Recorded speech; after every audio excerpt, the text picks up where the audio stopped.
This year I asked Daniele to come and speak this year on his favorite topic, which is mathematics. That's his major. And his degree is in mathematics. And he's going to talk about mathematics, Euclid, and Thomas Jefferson. So I'll be fascinated to see how he pulls this all together. Please give a warm welcome to Daniele Struppa.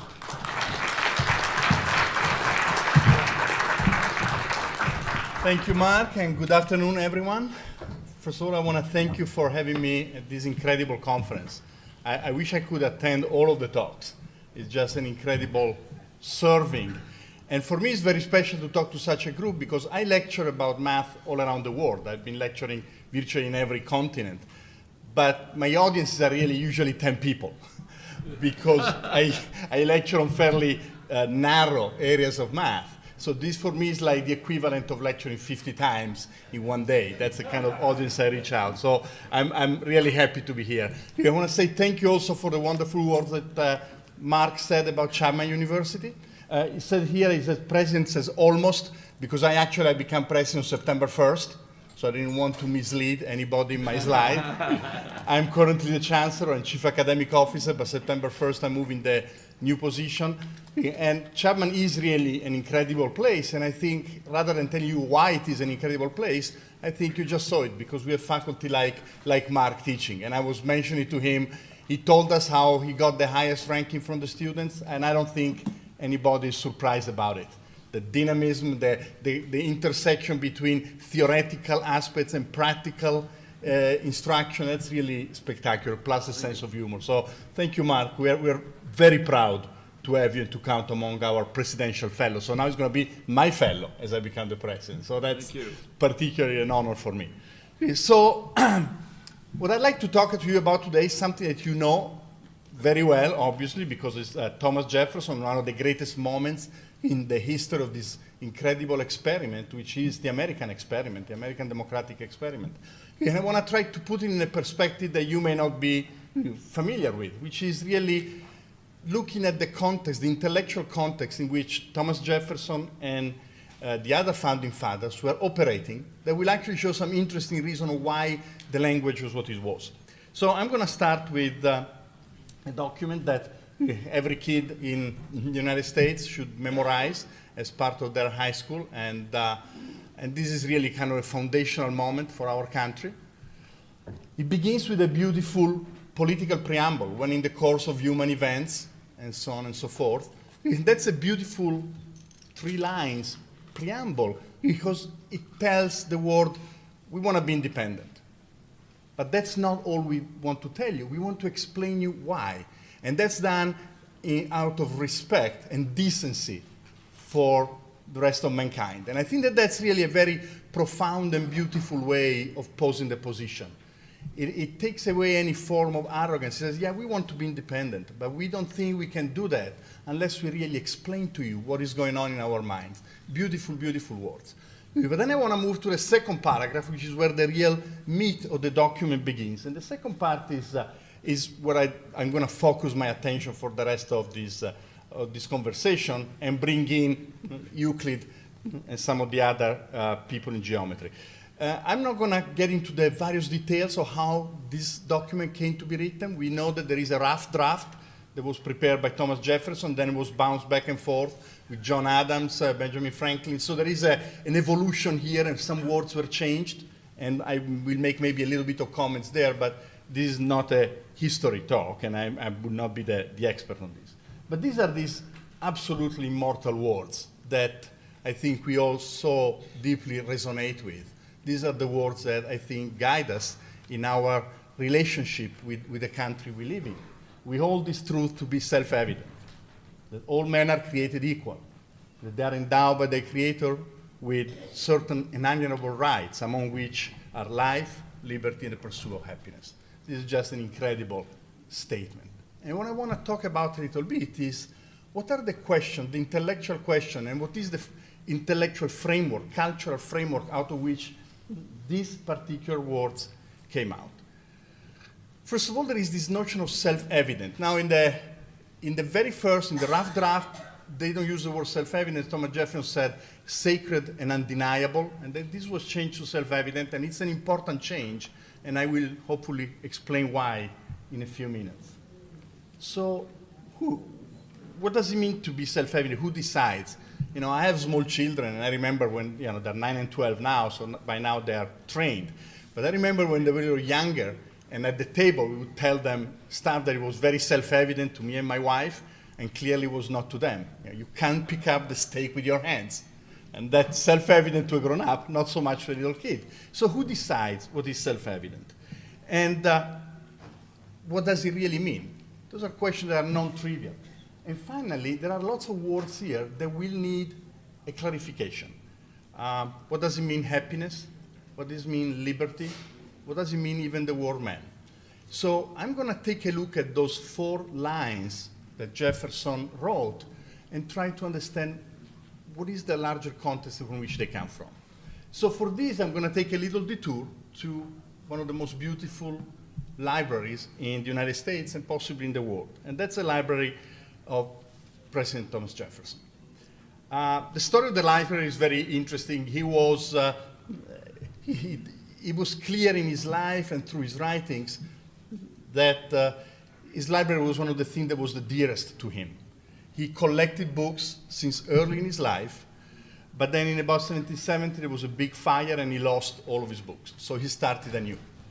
And as he restarted the collection, he was very clear that this was not just going to be a collection of books the way we have it in our homes. He wanted that collection to really represent the entire human knowledge. So it was an intellectual project. It was not just the passion of a bibliophile or a very well-learned person. And then eventually, when during the British War, the Congressional Library was burned down by the Brits, he decided that he wanted to sell his library to the United States. He originally thought he would give it to a university, then he decided to give it to the United States. There were financial considerations involved. There was a lot of rancorous debate in Congress. We are not surprised by that. But eventually, in 1815, he sold his library, which at the time was 6,700 volumes, for essentially $24,000. Now, this was a collection that was really handpicked by Thomas Jefferson. First in the United States, and then when he was serving overseas in France, he was acquiring new books there, both in France, in Paris in particular, throughout the city, but also taking advantage of the opportunities he had to acquire books from other European capitals, London, Prague, Rome, Vienna. So this is a collection that was built really with a very clear intellectual purpose. Now, when Thomas Jefferson gave the collection to the United States, to the country really, he also gave something else very important that was lost for many years, and that's a catalog of his collection. And the catalog is very important because it describes and clarifies the intellectual idea behind the collection. Somebody has said that the catalog of his library is really a blueprint into the mind of Thomas Jefferson, and so that's something very important to us, in the blueprint into the mind of one of the great founding fathers. The catalog was lost until the mid-70s. More than lost, it was misplaced. People thought it was something else, and eventually it was rediscovered, and it became clear this was the catalog of his library. And this catalog really, it's interesting to read. It's now available. The Library of Congress publishes it. I was going to bring it with me, and then I forgot it on my desk at home. But the pages that I'm going to show you in a few seconds are really page 9, 10, and 11, which is the table of contents of the catalog. So the table of contents, I think, yeah, it's mildly visible. First of all, Thomas Jefferson was an incredibly well-read person, and this was not a random collection. It was based on his understanding of the work of Francis Bacon, a British philosopher that lived in the end of the 16th century. Francis Bacon wrote a book. I mean, the most important work of Bacon is called the Novum Organum, and which means the new organum. An organum, of course, was the title of the collection of books of Aristotle on how we understand, how we learn, how we think. So this was really an epistemological project. It was about how do humans think? How do we create knowledge? And Bacon had divided these in 3 categories, which you see at the top of the page: memory, reason, and imagination. So what about memory? Well, we need to know things in order to build knowledge. We need to know facts.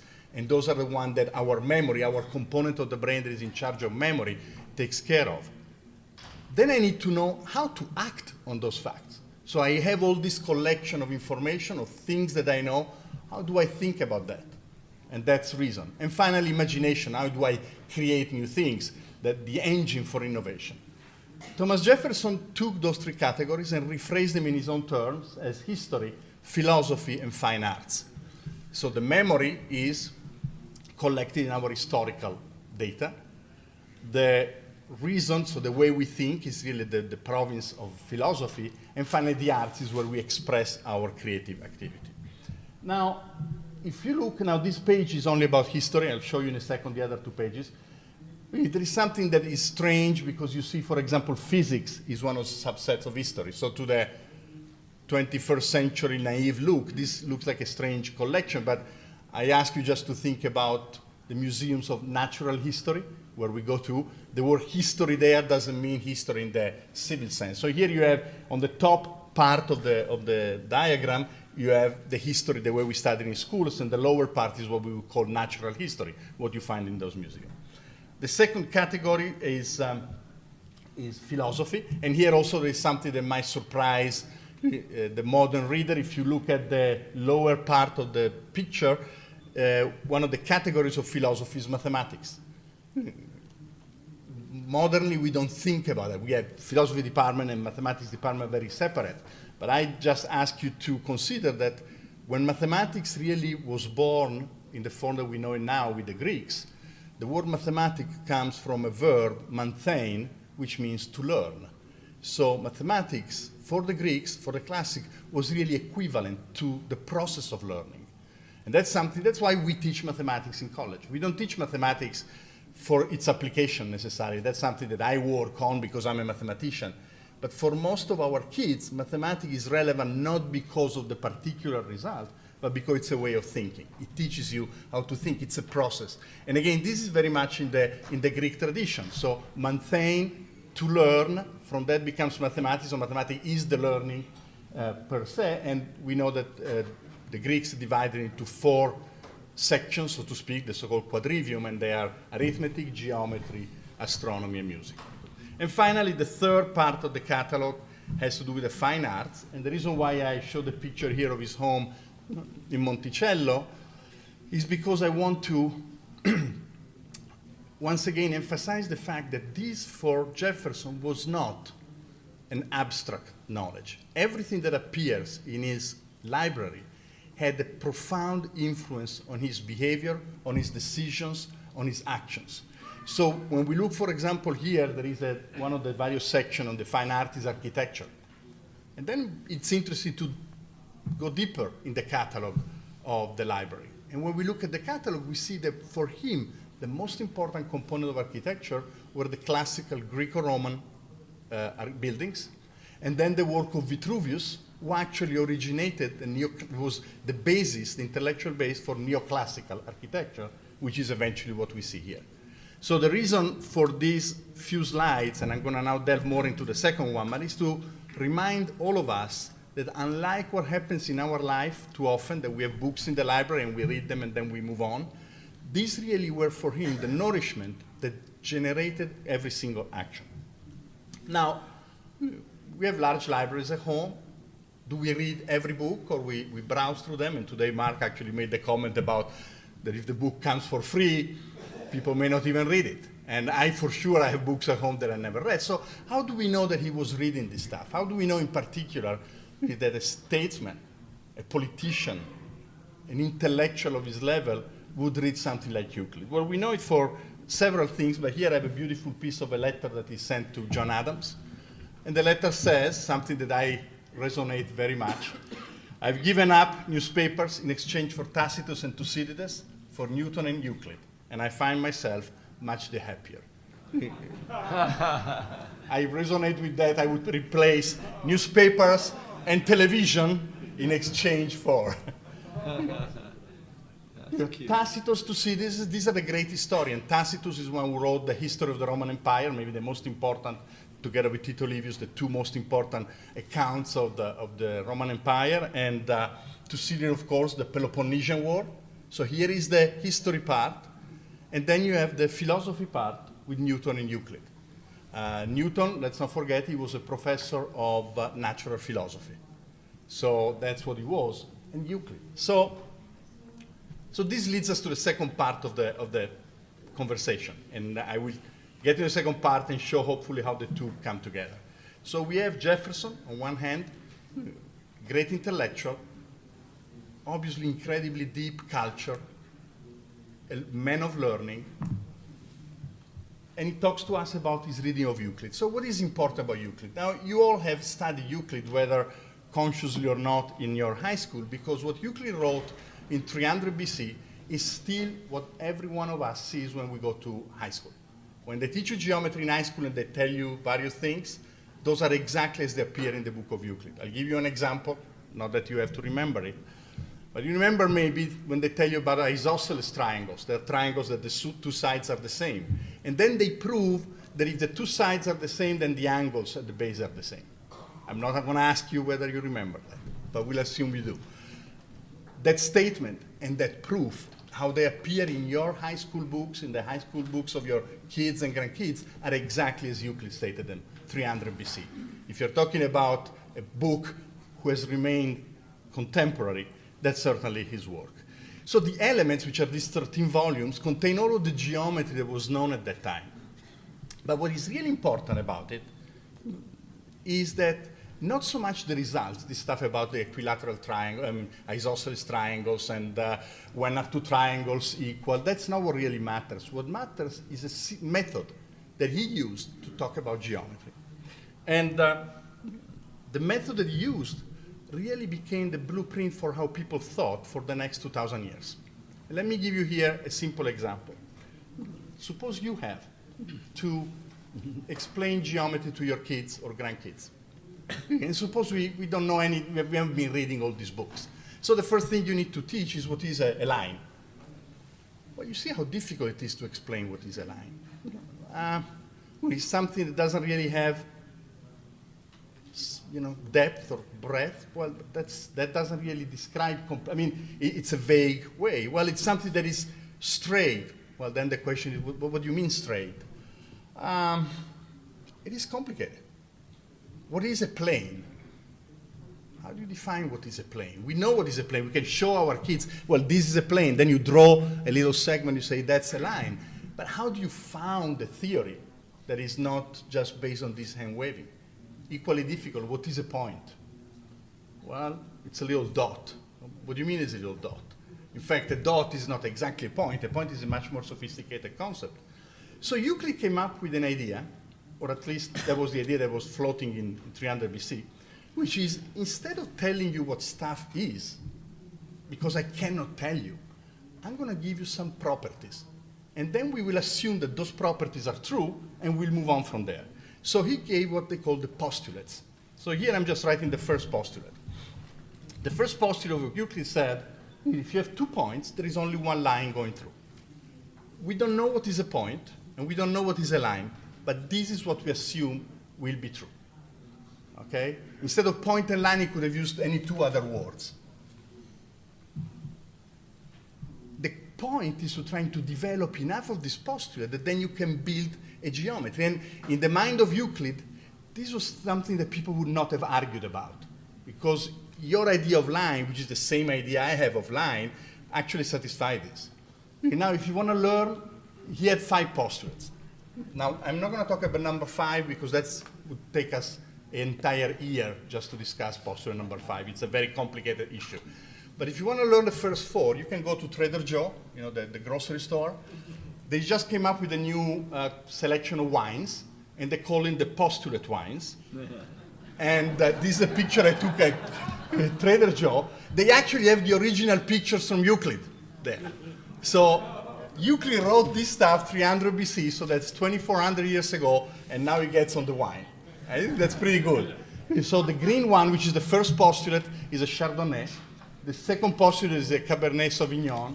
The third postulate is a Merlot, and the fourth one is a Sauvignon Blanc. So if you go to Trader Joe, you have an excuse now for buying 4 cartons of wine, because you're just telling them you're just learning geometry because you went to this talk at Freedom Fest. And if you like the fourth postulate a lot, you should have more of it, because the fourth postulate is really very interesting. So the story is, this guy comes up with this strange idea that you have these properties that define things. What do people say about it? Aristotle, in the Posterior Analytics, which is one of the volume of the Organon, says, by first principle, I mean those the truth of which is not possible to prove. But it's so even more important to read what Proclus says below, and now you see why I'm using this quote. Proclus said, the axiom bids us to assert some essential attribute which is self-evident. And you noted the language here. Now, who was Proclus? Proclus was a Neoplatonic commentator that lived several hundred years after Euclid. And one of his most important books, that of course almost nobody reads, was about the postulate of Euclid. What do they really mean? Now, the question now here becomes, so this is actually what the translation in the commentary of Euclid says, speaks about self-evident properties. So that's what the postulates are something that we're not going to argue. We're not going to talk about whether there are one line or more for 2 points. We agree that that's obvious, self-evident. Now, did Jefferson read this stuff? How do we know that? Well, let's look at this catalog. Before I showed you the catalog, the table of contents, and here it's actually one of the pages of the catalog, page 155, chapter 27, geometry. You see when you go to line 2, 3, 4, 5, and 6, there are different editions of Euclid. That shows the really intellectual reader. He got the different editions so he could compare. But then if you go down 3 more lines, there are 3 Archimedes, and then here it is Proclus. And their handwriting is a little difficult, but it's Proclus, Philosophical and Mathematical Commentaries, published in London, and that's a version that contains this work. So we know that, in fact, now not many people read Proclus. You can find a lot of mathematicians with their Ph.D. in math and very successful and never read Proclus. But Proclus is really one of the commentators that put the attention on this issue of the axioms. So what is the fundamental idea that emerges in Euclid? First is that to develop any theory, you need to have some properties that you assume as self-evident. And this is true in geometry. It's true in physics. If you read Newton's Principia, the Principia of Newton is probably the most important book in Western civilization. It's really a book that describes the universe. It's called Principia Mathematica Philosophiae Naturalis, Mathematical Principle of Natural Philosophy.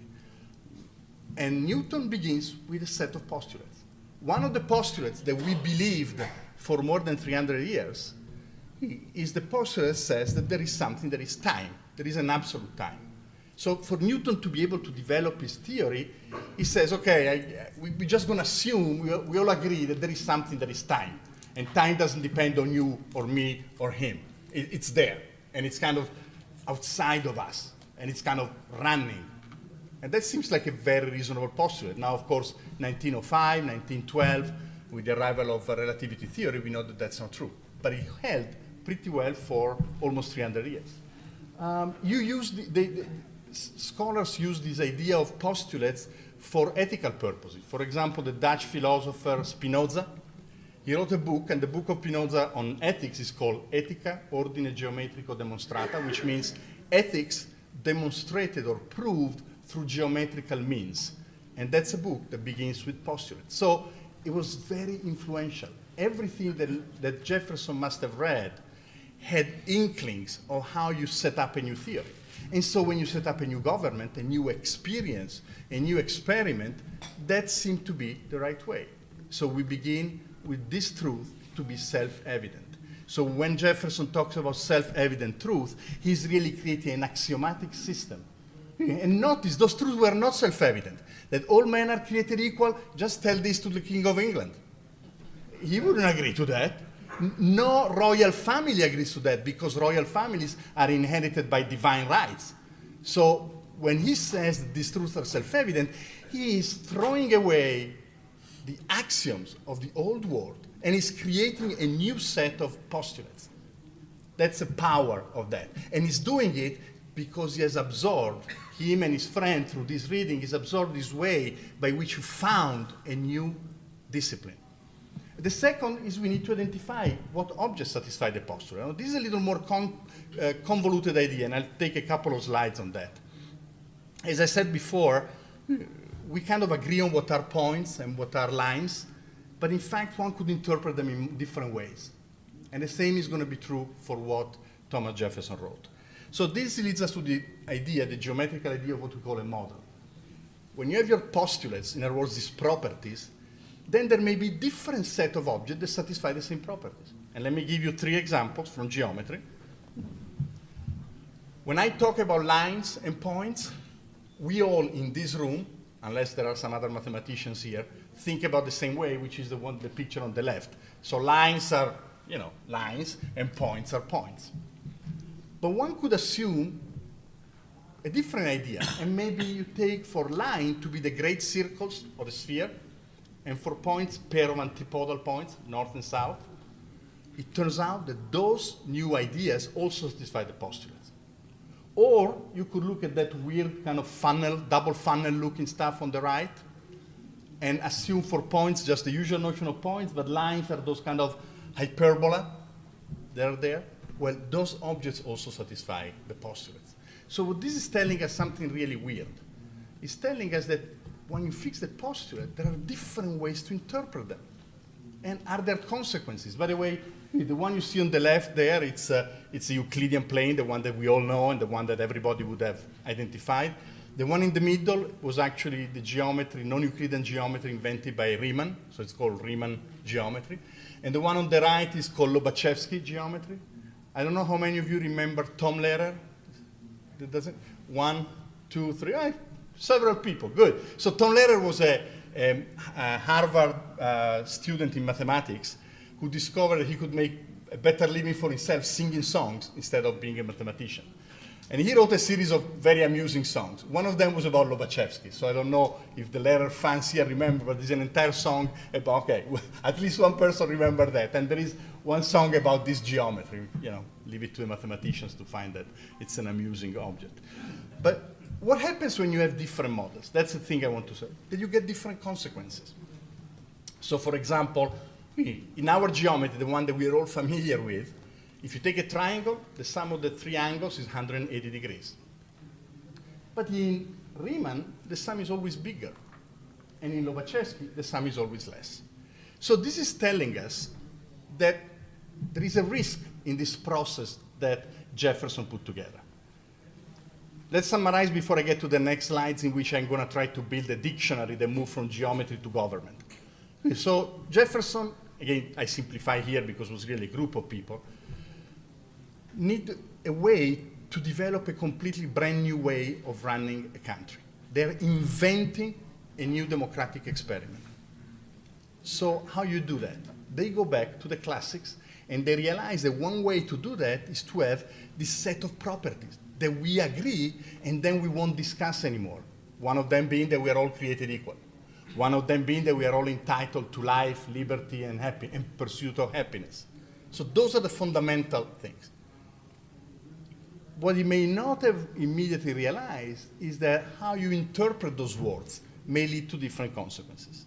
So let me show you here what the dictionary is. In geometry, we call them postulates. In the Declaration of Independence, these are the self-evident truth. From an intellectual point of view, exactly the same thing. What are the consequences of postulates? Are theorems. What are for government and political science? The Constitution and the laws. I would argue, for example, people don't have to agree, but I would argue that the death penalty seems to me inconsistent with the fact that each of us is endowed of inalienable rights. The word inalienable means I cannot give it away, not even voluntarily, among which life. So when we find we create the Constitution and we have laws. Those laws are like the theorem in geometry. They're the consequences of what we have. What happens in mathematics, sometimes we prove a theorem, we make a mistake. And eventually somebody else says, you got there, that's wrong, you can't do that. Oh, and then the theorem is thrown away. Well, that's what an unconstitutional law is. When you have a law that has been created under the pretense of being a following these principles and then violated that. And so now we are at the issue of model. What is, for the government, the interpretation? So I'm going to just give 2 examples, and then we'll wrap it up. Jefferson says, all men are created equal. Seems an easy sentence, but if you look at this set of dates, that tells you that the notion of man is exactly explained only through a model. In other words, just like for Euclid and for us, points and lines are what we know, but for Riemann, they're great circles. In 1776, you could only vote if you were white, male, and own property. There were some exceptions. This was really delegated to states, so we could have a longer discussion on this. But it required amendments. And what are the amendments, if not the change of the model? When you have an amendment, it says the word man really means something else from what we thought until 20 years ago, until 50 years ago, until 80 years ago. So it's really beautiful to see how the changes in the amendments about voting rights really correspond from a geometrical point of view to the changes that Riemann or Lobachevsky may have had. It just changed the nature of what you're talking about. And what is liberty? Well, I think we heard enough examples today about how the government has a very different view of liberty of what we have for us. I didn't know which example I want to do, but I went hiking the other day, and I thought you might find this amusing. So I'm hiking in public land in California. These are lands that belong to all of us. These are lands that are owned by us as the American citizen. And everything you see is that this is closed, this trail you cannot get, here you cannot get entered. The most amusing one is the one on the left, on the right, I'm sorry, the extreme right, where they actually tell you that this trail is only open one Saturday a month from 2 to 7. I'm thinking, are you kidding me? Who is deciding that? That's the curse of models. In other words, we all, and I think Thomas Jefferson had one idea of what liberty was and freedom was. Obviously, our bureaucrats, wherever they are, whether they're in central government, but here, the desperate fact is that these are in the local government. So there is no escape even necessarily with locality, make decisions that obviously limit that. So let me just conclude this conversation with you guys, and I'd be happy if you have any questions or comments. But the thing that I want to point out is, first of all, that these great ideas of this great American experiment that we are benefiting from and that we live in and that allows us to have the wealth of which Mark was talking before, doesn't come out of the blue, but is really deeply rooted in a larger intellectual perspective, which is what I feel we are really missing in many of the conversations that we hear during electoral campaign. Here we are talking of people who really had a different stature. Their thinking was modeled in a different ways. It tells us something about our schools. Our schools are very deficient from this perspective. We have lost touch with what really has created the country.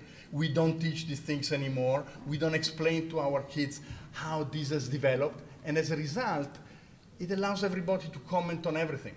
One of the things I find most frustrating as a professor is that sometimes students believe that they can make comments without having known what everybody else has been writing for the last 2,000 years.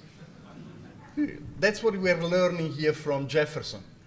When he designed his catalog, he goes back to Francis Bacon. When he designed the Declaration of Independence, he goes back to Euclid and Proclus and Aristotle. That's a kind of a huge difference. And I think that this understanding is very important for us as we constantly try to force the principle that we think have made our country great.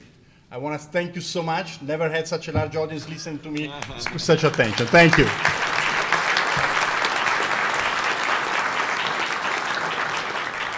Any questions on the microphone? Anybody want to ask a question? Yes, sir. Thank you very much. I'm just curious, given your background, what would you say, or what's your interpretation of the importance of understanding set theory and logic with regards to understanding freedom? Because if you do not understand those and their relationship, interrelationship between the two, could you even have a concept of freedom? Oh, fantastic question. I think this is very important. That's why the classical education emphasized the study of philosophy and logic, for example. Now, set theory, we think of it almost as a subset of logic as mathematicians. So, but tragically, I think that is being lost. And when we go back to some of these slides, I mentioned the posterior analytics of Aristotle. So Aristotle wrote 6 volumes that are now encompass what is called the organon. And these volumes are about the way through which we think, how we make deductions. And that's what posterior analytics is all about. It tells you how you define things and then you deduce properties. That's why he's interested in the issue of postulate and axioms. When Francis Bacon writes the Novum Organum, he says, the method that Aristotle had developed, it's probably not enough for the complexity of the modern world, especially of modern science. So I'm suggesting an addition to that method, and that's the inductive method that now we use in the sciences. All of this is a very important discussion. We can't understand and appreciate our freedom, the challenges that our freedom experience, unless we have a really well-educated electorate. And so I totally agree with you, and I'm at turns excited and skeptical about our ability to sustain that. Thank you. Yes. Life, liberty, and the pursuit of happiness. That last word, happiness, I vaguely remember it was replaced the word property. Is that correct? I'm Any sorry? comment? Property. Oh, yes, that's right. In the earlier draft, it was the owning property, which I think it was then enlarged because that's a limited set of happiness. So that would require another whole set of conversation, try to understand what it means. But clearly, here I showed you how you can interpret differently the word man, interpret the word liberty. The word happiness could be interpreted also extremely differently. So that is the delicate aspect of building a theory on an axiomatic method. And that's why for Euclid did in the 300 BC, before any different method, different system, different model came around, we were now in the 1700s. So Euclid's ideas remained totally unchanged for 2,000 years. It was only 2,000 years later that people said, oh, look at this. You could actually interpret those words differently. I think in governments, because it's so much closer to us, the interpretation changed on a much more rapid scale. And if I can make a comment, it's also interesting that when Einstein came in with this theory of relativity in relationship with Newton's laws, so non-Euclidean geometry became a very popular alternative. That's right. I don't know if it's gone anywhere, but it seems like a similar type of... Right. Let me say one thing, and then we get to you, sir. So from an intellectual point of view, every geometry is equally good.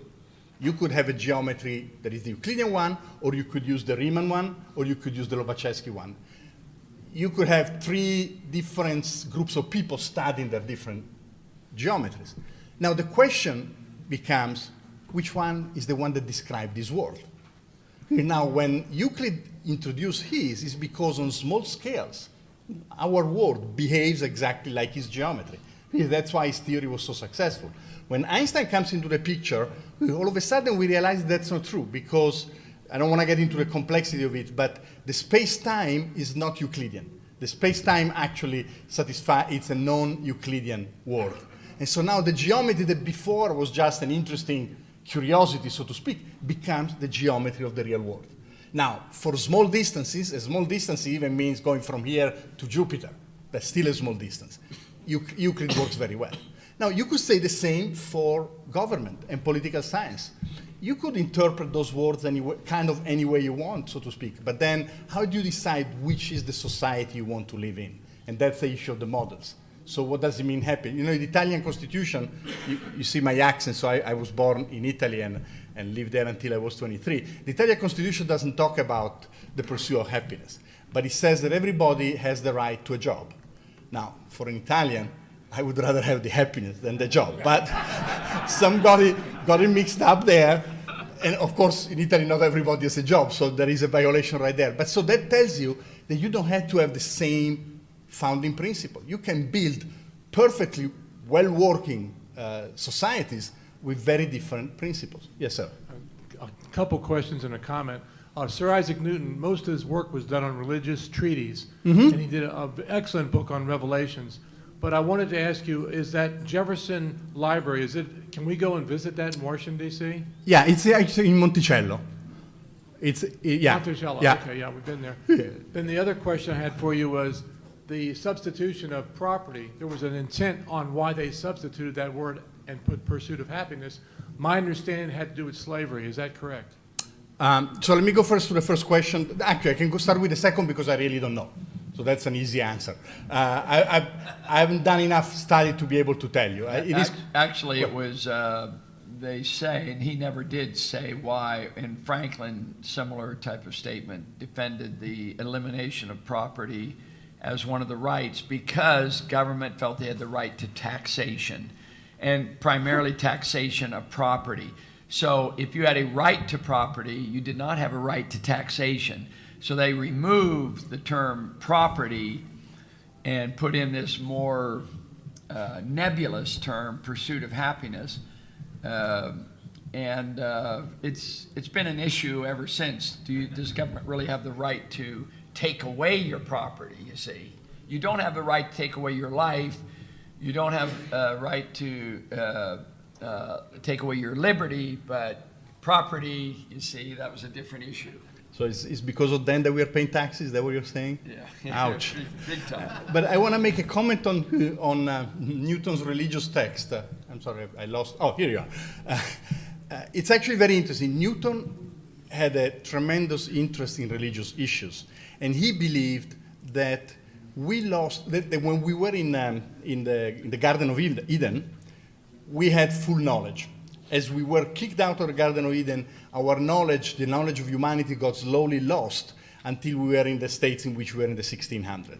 He believed that one of the major contributions that his work could do was to help humanity reconstruct that knowledge. And so after he wrote actually his fundamental work on calculus and of the universal gravitation theory, which is amazing, he stopped doing science.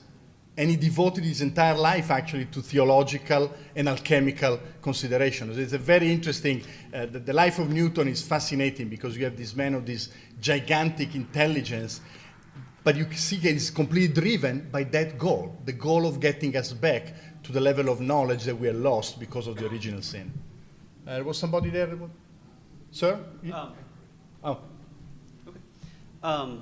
I'm wondering if you're familiar with the non-aggression principle and whether you think that that would fit into Jefferson's theory on rights and law and constitutionality. Tell me what is the non-aggression principle? The non-aggression principle, which is what libertarians tend to base their beliefs on, is that it is always wrong to initiate force, fraud, or coercion against another individual. I would probably say that I don't see how it could follow directly, but I would say that it's probably not inconsistent. So that's another important consideration we do in general in any axiomatic system. When you have a set of properties, you want to make sure the properties are not contradictory. But these properties don't necessarily exhaust everything that could be done. So in geometry, there are properties that you may or may not deduce from those properties.